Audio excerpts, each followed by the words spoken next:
கிறிஸ்துவுக்குள் பிரியமானவர்களே, கர்த்தரும் இரட்சகருமாய் இயேசுவின் ஈடிய நாமத்தினாலே உங்கள் யாவரையும் வாழ்த்துகிறேன். தேவனர்லி அப்பம் மினிஸ்டர் சேனல் மூலியமாக உங்களோடு சந்திப்பதில் மிகுந்த மகிழ்ச்சி அடைகிறேன். தினம்தோறும் அதிகாலை வேளை 3 மணிக்கு பரிசுத்த வேதாந்திலிருந்து ஒரு பகுதியை நாம் தியானித்து நம்முடைய குடும்ப பாதுகாப்பிற்காக நாம் ஜெபித்து வருகிறோம். வேற தேசத்திலே வேற சூழ்நிலை அதிகாலை வேளை இணைந்திருக்கிறீங்க. ஒவ்வொரு நாளும் அதிகாலை வேளையில அபிஷேகங்களை பெற்றுக்கொள்ள, தேவனுடைய கிருபை பெற்றுக்கொள்ள புதிய நாளுக்காக இணைந்திருங்கள். கர்த்தர் குடும்பத்தை ஆசீர்வதிப்பார். இந்த நாளிலும் ஒரு எச்சரிப்பின் செய்தி போல இருக்கும். இன்னொரு பக்கம் பார்த்தா கர்த்தர் பக்கம் எப்படி மனம் திரும்ப வேண்டும், 2வது. 3வது, நம்ம எப்படி வாழ்கிறோம் என்பதை 3 பகுதியாக நம்ம அறிந்து கொள்ள முடியும். ஏன்னா சில குடும்பத்தில் கால வேளையில இணைந்திருப்பீங்க, எனக்கு ஆசீர்வாதம் வேணும்.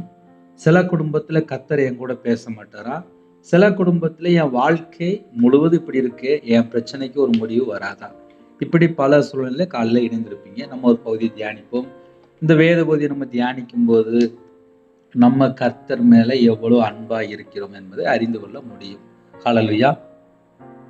1 கொரிந்தியர் 16ஆம் அதிகாரம் 22ஆம் வசனம், யோவான் 14ஆம் அதிகாரம் 24ஆம் வசனம், எரேமியா 17ஆம் அதிகாரம் 5ஆம் வசனம், 3 வசனங்கள் நாம் தியானிக்கும் போது நிறைய ரகசியங்களை நாம் அறிந்து கொள்ள முடியும். ஒருவன் கர்த்தராய் இயேசு கிறிஸ்துவினிடத்தில் அன்பு கூறாமல் போனால் அவன் சபிக்கப்பட்டவனா இருக்க கடவன், கர்த்தர் வருகிறார். இது முதல் வசனம். 2வது வசனம், என்னில் அன்பாயிராதவன் என் வசனங்களை கை கொள்ள மாட்டான். நீங்கள் கேட்கிற வசனம் என்னுடையதாயிராமல் என்னை அனுப்பின பிதாவினுடையதாய் இருக்கிறது. இது 2வது வசனம். 3வது, மனுஷன் மேல் நம்பிக்கை வைத்து மாம்சமானதை தன் புயபலமாக்கி கொண்டு கர்த்தரை விட்டு விலகிற இருதயமுள்ள மனுஷன் சபிக்கப்பட்டவன் என்று கர்த்தர் சொல்கிறார். இப்ப இந்த 3 வசனத்தை நம்ம தியானிக்கும் போது நம்ம வாழ்க்கையிலே நம்ம ஆசீர்வதிக்கப்பட்ட சந்ததியா இருக்கிறோமா, இன்னும் நம்ம வாழ்க்கையில தட்டுப்பாடு இருக்கா, பிரச்சனை இருக்கா, போராட்டம் இருக்கான்னு சொல்லி நம்ம இந்த வசனத்தை வைத்தே அறிந்து கொள்ள முடியும். டெய்லி செய்தி கேட்பீங்க. சில குடும்பத்தில் நம்ம செய்திக்குள்ளேயும் பேசுவோம், குடும்ப வாழ்க்கையில் உள்ள காரியத்தையும் பேசுவோம், என் வாழ்க்கையில் உள்ள அனுபவ சாட்சின்னு சொல்லுவேன். சில குடும்பத்தில் என்ன நடக்கு அது அப்படியே நிறைய காரியங்களை அனுதினமும் நம்ம சொல்லிட்டு வரோம். ஆனால் இன்னைக்குள்ள செய்தியிலிருந்தே கொஞ்சம் நிறைய காரியங்களை பேசும்போது அது உங்களுக்கு தொடப்படும். ஒருவன் கர்த்தராய் இயேசு கிறிஸ்துவினிடத்தில் அன்பு கூறாமல் போனால், நிறைய குடும்பத்துல இயேசுட்ட வாராங்க, ஏன் வந்தாங்க, எதுக்காக வந்தாங்கன்னு சொல்லி கொஞ்சம் பார்க்கும்போது எனக்கு ஒரு விடுதலை வேணும், எனக்கு ஒரு அற்புதம் நடக்கணும், எனக்கு சுகமாகணும், என் வாழ்க்கையில் ஒரு அதிசயம் நடக்கணும், என் குடும்பத்தில் இந்த தேவை இருக்கு, கர்த்தர் எனக்கு ஒரு வாக்குத்தத்தம் தரணும், கர்த்தர் என் பாவத்தை மன்னிக்கணும், என் அக்கிரமத்தை மன்னிக்கணும், என் தலைமுறை சாபத்தில் கர்த்தர் நீக்குவாரா. சில குடும்பத்துல கர்த்தரை விட்டு தள்ளி போய் பாவத்துல வாழ்ந்துட்டு இருப்பாங்க, ஏன் பாவத்தை மன்னிப்பாரா.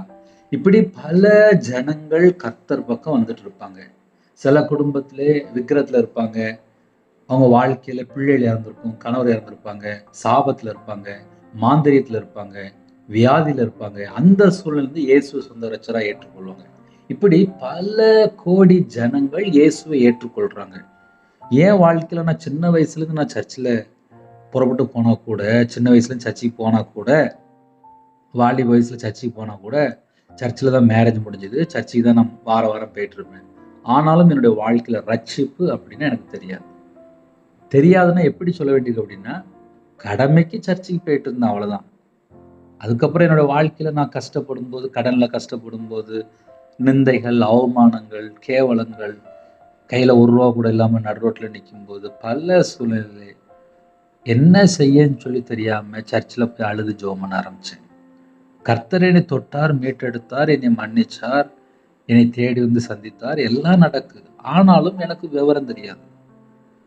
இந்த வசனங்களை நம்ம தியானிக்கும் போது எனக்கும் இயேசுக்கும் உள்ள ஐக்கியம் எப்படி இருக்கு என்பதை நாம் அறிந்து கொள்ள முடியும். ஒருவன் கர்த்தராய் இயேசு கிறிஸ்துவினிடத்தில் அன்பு கூறாமல் போனால் அவன் சபிக்கப்பட்டவனா இருக்க கடவன், கர்த்தர் வருகிறார். இந்த வசனத்தை காலையில கேட்ட உடனே நமக்கு ஒரு பெரிய பிரச்சனையே வந்துடும். வசனம் இப்படியும் எழுதப்பட்டிருக்கா, பைபிள்ல தான் இருக்கு. 1 கொரிந்தியர் 16ஆம் அதிகாரம் 22ஆம் வசனத்துல, இந்த வசனம் என்ன சொல்லப்படுது அப்படின்னா, இயேசுவ பிடிக்கும், இயேசுவ பிடிக்கும், இயேசுவ பிடிக்கும். எனக்கு ரொம்ப பிடிக்கும். சில குடும்பத்துலலாம் வீட்ல டைரியில எழுதி வச்சிருப்பாங்க. Jesus I love you, Jesus I love you, Jesus I love you அப்படி நெறைய எழுதி வச்சிருப்பாங்க. ஆனால் அவருடைய வார்த்தைய கைக்கொண்டாங்களா அப்படின்னு சொல்லி கேட்டா, கையில பைபிள் எடுத்து வாசிக்க மாட்டாங்க. ஒரு குடும்பத்துல பிறந்ததுலேருந்தே சர்ச்சுக்கு தான் போறாங்க. திருமண வயசு வந்துட்டு ஜெபகுரி போறது, திருமணத்துக்காக ஜெபிக்கணும். நான் கேட்டேன், பிறந்ததுலேருந்து நீங்க கிறிஸ்டியன் தானே? முழு பைபிளை எத்தனை தடவை வாசித்து முடிச்சீங்க அப்படின்னு சொல்லி கேட்டேன். அவங்க ஆக்சுவலி ஒரு டாக்டர். அந்த டாக்டர் சொன்னாங்க, நான் டெய்லி ஒரு வசனம் செல்போன்ல வருத வாக்குத்தத்த வசனம் மட்டும் நான் வாசிப்பேன். அவ்வளவுதான் எனக்கு டைம் இருக்கு அப்படின்னாங்க. ஆனா பிறந்ததிலிருந்து சர்ச்சுக்கு போற பிள்ளை தான், வார வாரம் சர்ச்சுக்கு போற பிள்ளை தான், டாக்டர் தான். ஆனால் பைபிள் வாசிக்க நேரம் இல்லை. இப்படி நிறைய குடும்பத்தை சொல்ல முடியும். ஒரு குடும்பத்திலே நிறைய படிச்சிருக்காங்க. 8 லாங்குவேஜ் 9 லாங்குவேஜ் பேசுறாங்க. ஆனா முழு பைபிளை வாசித்து முடிக்கல. பிறந்ததிலிருந்தே கிறிஸ்டியன் தான். ஒரு குடும்பத்துல சம்பளம் நிறைய வருது. நல்ல ஆவிக்குரிய திருச்சபைக்கு போறவங்க தான், அபிஷேகம் பண்ணப்பட்டவங்க தான், தரிசனம் பார்க்குறவங்க தான், நிறைய கிஃப்ட் வரங்கள் இருக்கு. ஆனா முழு பைபிளை வாசித்து முடிக்கல. இதை ஏன் நம்ம சொல்ல வேண்டியிருக்கு அப்படின்னா, சத்துரு எப்படி உள்ள வரான், ஏன் உள்ள வரான்னு சொல்லி நிறைய காரியத்துல யோசிக்கும் போது, பைபிள் வசனத்தை வாசித்து தியானிக்கும் போதுதான் ஆழங்கள் நமக்கு தெரியும். என் வாழ்க்கையிலே நான் கர்த்தரை விட்டு தள்ளி போன ஒரு துன்மார்க்கன், வேத வசனங்களுக்கு கீழ்ப்படியாத ஒரு துன்மார்க்கன். இதை ஏன் நான் காலையில சொல்லணும் அப்படின்னா, ஒரு பாவி மனம் திரும்பும்போது பரலோகத்திலே மிகுந்த சந்தோஷம். சரி, நான் 100க்கு 100 மனம் திரும்பிட்டேனா அப்படின்னு சொல்லி ஒவ்வொரு பைபிள் வசனத்தை வாசிக்கும் போது, ஒவ்வொரு வசனமும் ஒவ்வொரு ஆழத்துக்குள்ள என்னை கூட்டு போகுது. தீமையை யோசிக்கிறவர்கள் தவறுகிறார்கள் அல்லவோ, என் மைண்டுக்குள்ள நான் தீமையை யோசித்தாச்சு அப்படின்னால நான் தவறிட்டேன் அப்படின்னு சொல்லி அர்த்தம். பொய் பேசினால் நாசம் அடைவார்கள் என்று எழுதப்பட்டிருக்கு. என் வாழ்க்கையில நான் பொய் பேசியாச்சுன்னா நான் நாசம் அடைஞ்சிட்டேன்னு அர்த்தம். இதுதான் பைபிள் ரெக்கார்டு. அப்ப 24 மணி நேரம் வாழ்க்கையிலே நான் எத்தனை வசனத்துக்கு நான் கீழ்ப்படுகிறேன், அதுதான் நான் கர்த்தரா இயேசு கிறிஸ்துவுக்கு கொடுக்கக்கூடிய மரியாதை. அவரிடத்துல நான் அன்பு செலுத்துறேன்னு அர்த்தம். என்னில் அன்பா இராதவன் என் வசனங்களை கை கொள்ள மாட்டான். எனக்கு வசனம் தெரியும், அந்த வசனத்தை நான் கை கொள்ளாம இருந்தேன்னா நான் அவர்கிட்ட அன்பு கூறலன்னு அர்த்தம். இப்ப புரிஞ்சுட்டா? என்னில் அன்பா இராதவன் என் வசனத்தை கை கொள்ள மாட்டான். இப்ப நிறைய குடும்பத்துல என்ன நடக்கு அப்படின்னா, இயேசுவை தெரியும், அபிஷேகம் பண்ணப்பட்டாச்சு, பிதாவாகிய தேவனை தெரியும், ஆனா வசனத்தை கை கொள்றது மட்டும்தான் கஷ்டமா இருக்கு. ஏன்னா என் வாழ்க்கையில நான் ஆவிக்குரிய வாழ்க்கையில ஒவ்வொரு நாளும் நான் நடக்கும்போது, ஆவியானவர் வசனத்தின் மூலியமாக என் கூட பேசும்போது குத்தப்பட்டவனாக நிற்பேன். இந்த வசனம் இப்படி எழுதப்பட்டிருக்கு, அப்ப நம்ம இன்னும் கொஞ்சம் மாறி இருக்கலாமே, எனக்கு இன்னும் கொஞ்சம் இரக்க குணம் இருந்தா நல்லா இருந்திருக்குமே, எனக்குள்ள ஒரு தாழ்மை இருந்தா நல்லா இருந்திருக்குமே, எனக்குள்ள ஒரு மன்னிக்கிற சுபாவம் தான் நல்லா இருந்திருக்குமே, நான் இன்னும் கொஞ்சம் மனம் திரும்பி இருக்கலாமே, இன்னும் கொஞ்சம் பரிசுத்தமா வாழ்ந்திருக்கலாமே, இப்படி நான் யோசித்துட்டு இருப்பேன். வசனம் இப்படி எழுதப்பட்டிருக்கு, என் வாழ்க்கையில நான் இன்னும் இப்படி கீழ்ப்படியிலையே. என்னில் அன்பா இராதவன் என் வசனங்களை கை கொள்ள மாட்டான்.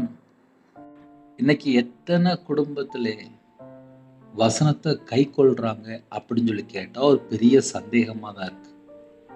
எத்தனை குடும்பத்திலே கை கொள்ளாம வாழ்றாங்க அப்படின்னு சொல்லி ஒரு கேள்வி கேட்டா, எங்க பிரதர் பைபிள் வாசிக்க நேரம் இருக்கு, என் வீட்டிலேயே கணவன் மனைவிக்குள்ள பிரச்சனை, என் பிள்ளைகள் வாழ்க்கையில இவ்வளவு பிரச்சனை, நாங்க பைபிள்லாம் வாசிக்கல பிரதர், பைபிள்லாம் வாசிக்க நேரமே இல்லை பிரதர், எங்க குடும்பத்திலே 1008 பிரச்சனை இருக்கு பிரதர், நாங்க வசனத்தெல்லாம் ரொம்ப வாசிக்கல, வாசித்தாலும் எங்களுக்கு புரிய மாட்டேங்குது, பைபிள் வாசகங்களுக்கு புரிய மாட்டேங்குது, இப்படிதான் பேசுவாங்களே தவிர கையில பைபிள் எடுத்து உட்கார்ந்து நிதானமா நிப்பாட்டி பொறுமையா வாசித்தா எல்லாருக்கும் புரியதான் செய்யும். என் வாழ்க்கையில 2014, 2015, 2016லாம் ஒரு 50, 55 லட்ச ரூபா கடன். கடன்ல கஷ்டப்படும் போது கண்ணீரோடு கையில பைபிள் எடுத்து வாசிக்க ஆரம்பிச்சேன். என் வாழ்க்கையில் இப்படி தான் நான் கையில் பைபிள் எடுத்து வாசிக்க ஆரம்பித்தேன்.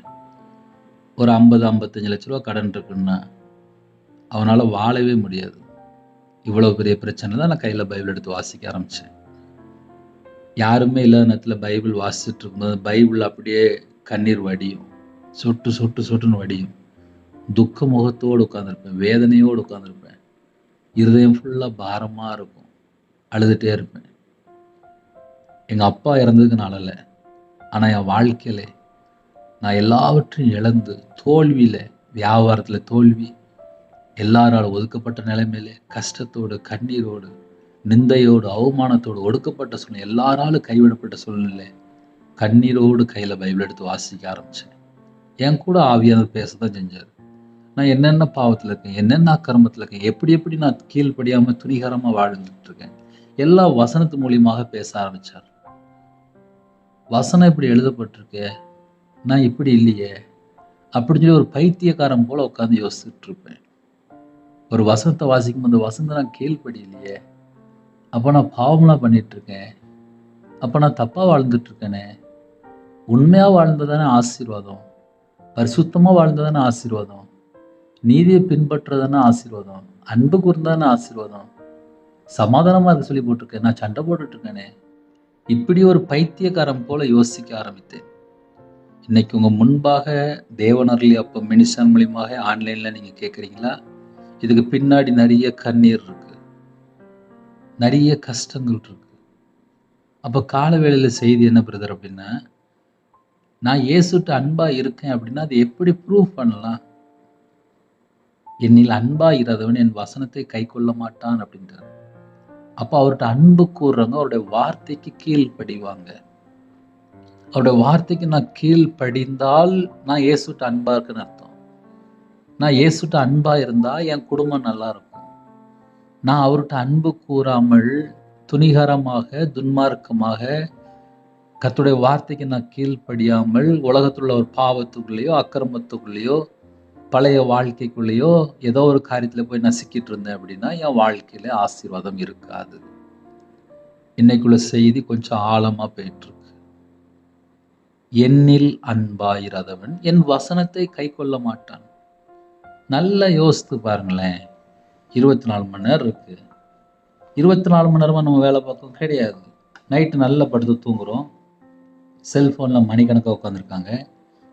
டிவியில் அழகா மணிக்கணக்காக உட்காந்து பார்க்குறாங்க. ஒரு குடும்ப ஜெபம் இல்லை, தேவனை துதிக்க மாட்டுக்காங்க, பாட்டு படித்து ஜெபிக்க மாட்டுக்காங்க, ஸ்தோத்திர பலி செலுத்த மாட்டுக்காங்க, கையில் பைபிள் எடுத்து வாசிக்க மாட்டுக்காங்க, அவருடைய வசனத்தை கை கொள்ள மாட்டுக்காங்க, கீழ்ப்படிய மாட்டுக்காங்க. எத்தனை மிஸ்டேக் இருக்கு. அழகா எழுதப்பட்டிருக்கு. ஒருவன் கர்த்தராய் இயேசு கிறிஸ்துவினிடத்தில் அன்பு கூறாமல் போனால் அவன் சபிக்கப்பட்டவனா இருக்க கடவன். சபிக்கப்பட்டவனா இருக்க கடவன் அப்படின்னா என்ன அர்த்தம் அப்படின்னா ஆசீர்வாதம் இல்லாம வாழ்ந்துட்டு இருப்பான்னு அர்த்தம். ஒரு குடும்பத்துல ஆசீர்வாதமா இல்லாம இருக்கிறான் அப்படின்னா இன்னும் கர்த்தருடைய வார்த்தையில எங்கேயோ கீழ்ப்படியாம இருக்கிறாங்கன்னு அர்த்தம். இப்ப நான் இயேசுட்ட அன்பு கூர்ந்தா அவர் என்ன சொல்றாரோ அப்படியே நான் கீழ்ப்படிவேன். அதுதான் முக்கியமான செய்தி. சில குடும்பத்திலே ஃப்ரெண்டு அப்படின்னா ரொம்ப நம்பிடுவாங்க. அம்மா அப்பாவுக்கு தெரியாம ஃப்ரெண்டு சொன்ன வார்த்தையே கேட்டுட்டு இருப்பாங்க. அம்மா அப்பா எவ்வளவு சொன்னாலும் கேட்க மாட்டாங்க. ஆனா ஃப்ரெண்டு சொன்னா ஒரு கிணத்துல குதி அப்படின்னா கூட ஓகே அப்படிம்பாங்க. அந்த அளவுக்கு ஃப்ரெண்டு மேல ஒரு நம்பிக்கையா இருப்பாங்க. நான் நம்பிக்கையை பத்தி சொல்லிட்டு இருக்கேன். ஃப்ரெண்டு சொன்னா போதும் அப்படிம்பாங்க. அந்த அளவுக்கு ஃப்ரெண்டு மேல ஒரு பாசமா இருப்பாங்க. இயேசு சொன்னாரு, நீங்கள் என் சிநேகிதர் அப்படின்னாரு. இன்னைக்கு கர்த்தருடைய பிள்ளைகள் நம்ம எப்படி வாழ்றோம் அப்படின்னு சொல்லி கொஞ்சம் யோசித்து பார்க்கும்போது 31 நாள் வாழ்க்கை, நம்ம வாழ்க்கை ஒரு ஒழுங்கா இருக்கா அப்படின்னு சொல்லி கொஞ்சம் யோசித்து பார்த்தா என் வாழ்க்கையில நிறைய குறை இருக்குன்னு தான் நான் சொல்வேன். ஒரு நாளைக்கு தேவனுடைய சமூகத்துல எவ்வளவு நேரம் நம்ம காத்திருக்க முடியுது? ஏன்னா என் வாழ்க்கையில நான் பிரச்சனையில கஷ்டப்படும் போது, வேதனைப்படும் போது, நிந்தையில இருக்கும்போது, அவமானத்துல இருக்கும்போது எவ்வளவு நேரம் நம்ம கையில பைபிள் எடுத்து வாசிக்கும், எவ்வளவு நேரம் கர்த்தரை விட்டு தள்ளி போறோம். நம்ம நார்மலா பேசுவோமே, நார்மலா யோசித்து பார்ப்போமே. செல்போன்ல வேற யார்கிட்டயாவது தேவையில்லாம 1/2 மணி நேரம், 1 மணி நேரம், 2 மணி நேரம், 3 மணி நேரம், 4 மணி நேரம், 5 மணி நேரம், 6 மணி நேரம் பேசுறாங்க. ஒரு ஃப்ரெண்டுட்ட, ஒரு தேவையில்லாத ஒரு நபர்ட்ட 5 மணி நேரம், 4 மணி நேரம், 3 மணி நேரம் கதை மாரி பேசிட்டே இருக்காங்க. ஒருத்தன் இயேசு மேல அன்பா இருந்தான்னா, அந்த 3 மணி நேரம் இயேசுட்டலாம் அன்பா பேசியிருப்பான். இப்ப நானே இருக்கேன். இயேசு மேல எவ்வளோ அன்பா இருக்கிறேன் அப்படின்னு சொல்லி அவர் பார்த்துட்டு இருப்பாரு. "ஏன்டா நீ என் பாதபடில வந்து எவ்வளவு நேரம் உட்கார்ந்திருக்கப்பா?" அப்படின்னு சொல்லி தேவன் பார்த்துட்டு இருப்பாரு. பரலோகத்துல தேவன் பார்த்துட்டு இருப்பாரு. அதனால உங்க முன்னாடி நான் பேசிறலாம். ஆனா அவருடைய சமூகத்துக்கு முன்பாக நான் எவ்வளவு நேரம் உட்கார்ந்திருந்தேன். பரலோகம் கவனிச்சுட்டு இருக்கும். அதனால காலை வேளையில செய்தி பேசுறது பெருசு கிடையாது. நீங்க செய்தி கேட்கிறது பெருசு கிடையாது. உங்க வாழ்க்கையில ஒரு மனமாற்றம் இருக்கா? அவருக்கு பிரியமானபடி வாழ்றது தான் அவர்ட்ட நம்ம அன்பு கூர்றது. ஒரே வார்த்தையில முடிச்சிடலாம். என்னில் அன்பா இராதவன் என் வசனங்களை கைக்கொள்ள மாட்டான் அப்படின்னு முடிச்சிட்டாரு. நீங்கள் கேட்கிற வசனம் என்னுடையதா இராமல் என்னை அனுப்பின பிதாவினுடையதா இருக்கிறது. ஒவ்வொரு வார்த்தையும் பிதாவினுடைய வார்த்தை. எனக்கு பிதா, குமாரன், பரிசுத்தாவி வந்து பைபிள்ல தியானிக்கும் போது நிறைய வசனங்களை தியானிப்பேன். சொந்த குமாரனை தந்து நம்ம மேல இவ்வளவு அன்பு கூர்ந்திருக்காரு. நமக்காக ஜீவனை தந்திருக்காரு கர்த்தராகிய இயேசு ராஜா. இன்றும் பிதாவிடத்துல பரிந்து பேசி நமக்காக பரிசுத்தாவி வாங்கி தந்திருக்காரு. அப்ப எந்த அளவுக்கு நம்ம மேல அன்பா இருக்காங்க அப்படின்னு சொல்லி யோசித்து பார்ப்பேன். ஆனால் நான் அவர்கிட்ட அன்பு கூறணும் அப்படின்னா அவருடைய வார்த்தையை கை கொள்ளணுமா? முழங்கால் போட்டு ஜெபிக்கணும், பாட்டு படிக்கணும், பாட்டு படிக்கணும், துதிக்கணும், பரிசுத்தமா வாழணும், அன்பு கூறணும், கற்பனை கை கொள்ளணும், கட்டளைக்கு கீழ்ப்படியணும். அவர் என்னெல்லாம் எனக்கு சொல்லி கொடுத்தாரோ, எனக்கு என்னெல்லாம் ஆவியில கற்றுக் கொடுத்தாரோ, அது எல்லாவற்றுக்கும் நான் என்னைக்கு கீழ்ப்படியணும், அன்னைக்கு என் குடும்பம் செழிப்பாக இருக்கும். உங்களுக்கு அந்த செய்தியினுடைய ஆழம் புரியுதா? நல்லா யோசித்து பாருங்க. நான் கர்த்தருடைய வார்த்தைக்கு நான் எவ்வளவு தூரம் கீழ்ப்படிந்து கை கொள்றேனோ அந்த அளவுக்கு என் குடும்பம் ஆசீர்வாதமா இருக்கும். எனக்கு குடும்பம் இருக்கு. நானும் குடும்பம் தான். ஒரு குடும்பத்துல தான் வாழ்ந்துட்டு இருக்கேன். நானும் என் மனைவிட்ட அடிக்கடி கோவப்படுவேன். நானும் ஒரு மனுஷன் தான். மனைவிட்ட கோவப்பட்டுட்டேன் அப்படின்னா கொஞ்ச நேரம் கழிச்சு மறுபடியும் நார்மலா பேசிட்டு இருப்பேன். ஏன்னா மனைவியை கண்டடைகிறவன் நன்மையை கண்டடைகிறான். ஒரு மனுஷன் மனைவியை என்னைக்கு வெறுக்கிறானோ அன்னைக்கு அவனோட வாழ்க்கையில எல்லாமே பிரச்சனை, எல்லாமே போராட்டமா மாறிடும். எந்த குடும்பத்திலே மனைவியை வெறுக்கிறாங்களோ அந்த வீட்டுக்கு உடனே பிரச்சனை அப்படியே உள்ள வந்துடும். இஸ்ரவேல் ஜனங்கள் நன்மை வெறுத்தார்கள், சத்ரு அவர்களுக்கு தொடர்றான். அப்ப என்ன அர்த்தம் அப்படின்னா இஸ்ரவேல் ஜனங்கள் நன்மையை வெறுத்துட்டாங்க, சத்ரு அவர்களுக்கு தொடர்வான். அதான் பிரச்சனை. கர்த்தருடைய வார்த்தைக்கு கீழ்ப்படிந்து கை கொண்டால் ஆசீர்வாதம். கர்த்தருடைய வார்த்தைக்கு கீழ்ப்படியாமல் கை கொள்ளாமல் இருக்கும்போது வேதம் சொல்கிறது, ஒருவன் கர்த்தராகிய இயேசு கிறிஸ்துவினிடத்தில் அன்பு கூறாமல் போனால் அவன் சபிக்கப்பட்டவனா இருக்க கடவன். கர்த்தர் வருகிறார். இப்ப இதுல நீங்க என்ன யோசிக்கணும் அப்படின்னா, ரட்சிக்கப்பட்டவங்களும் இந்த செய்தி கேட்குறீங்க, புதுசாவும் செய்தி கேட்குறீங்க, இயேசுவை அறியாத ஒரு குடும்பத்துல இருந்து செய்தி கேட்குறீங்க, எல்லாரும் பொதுவா இணைந்திருக்கிறீங்க. இப்ப நம்ம என்ன யோசித்து பார்க்கலாம் அப்படின்னா, அன்பு கூறாமல் போனால் மட்டும்தான் சபிக்கப்பட்டவன் என்று எழுதப்பட்டிருக்கு. ஐயா நான் இயேசு கிறிஸ்து மேல நான் அன்பு கூறுறேன் ஐயா அப்படின்னு சொன்னால் நம்ம என்ன யோசித்து பார்க்கணும் அப்படின்னா, வசனத்தை கை கொள்றோமா நம்ம செக் பண்ணி பார்க்கணும்.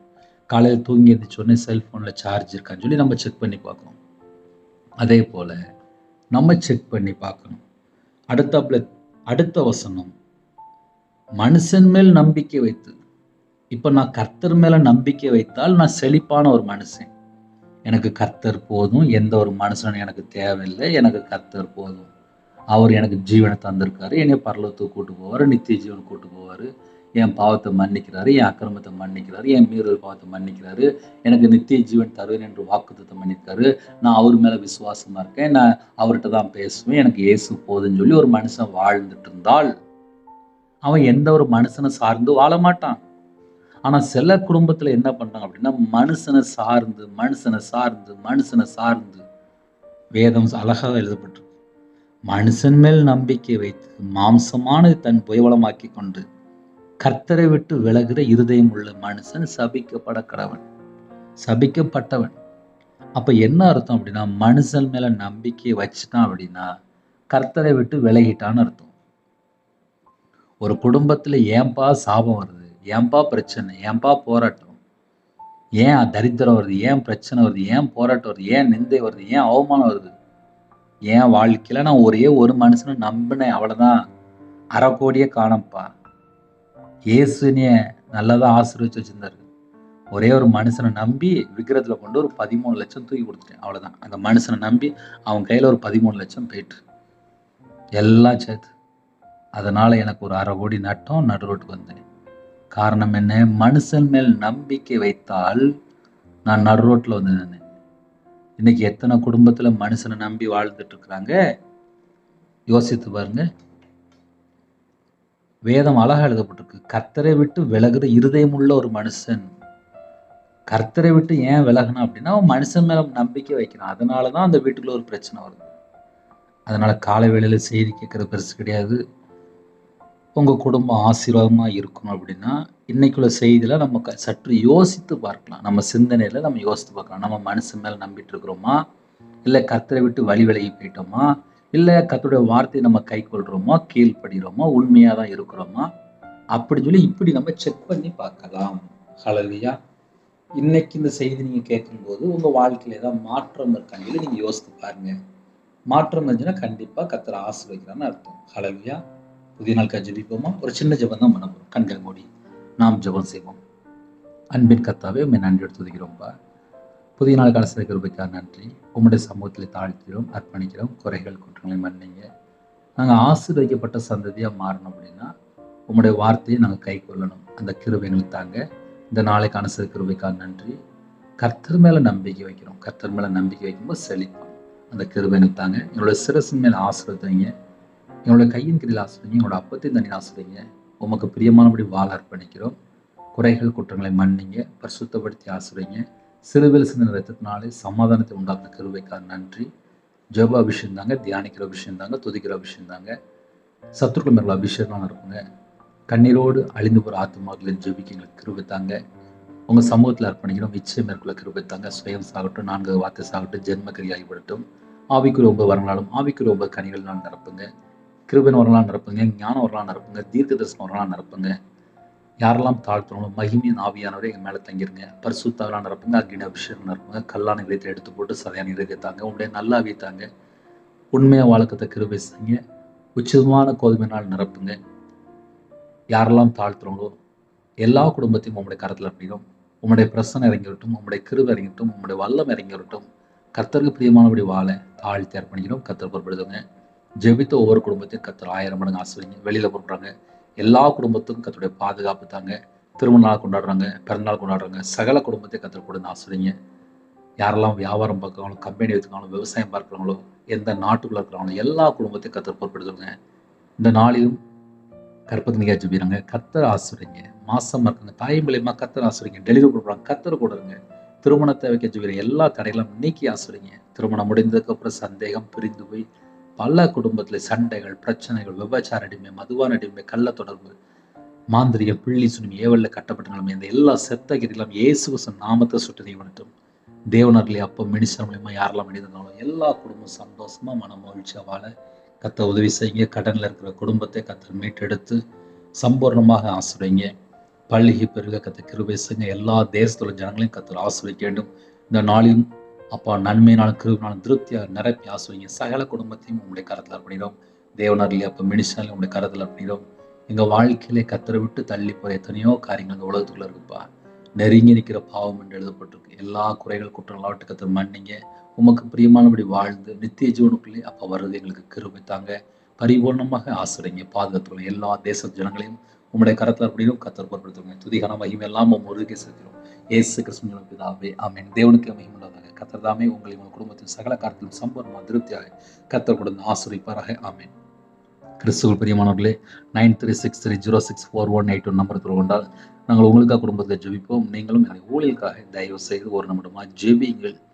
ஜெபிக்கும் போது இன்னும் எல்லா தேசம் சுவிசேஷம் கொண்டு போக முடியும். எங்கள் குடும்பத்துக்காக ஜெபித்துக் கொள்ளுங்கள். God bless you. Thanks for watching. Please subscribe our channel. Click the like and share. Click the bell. God bless you.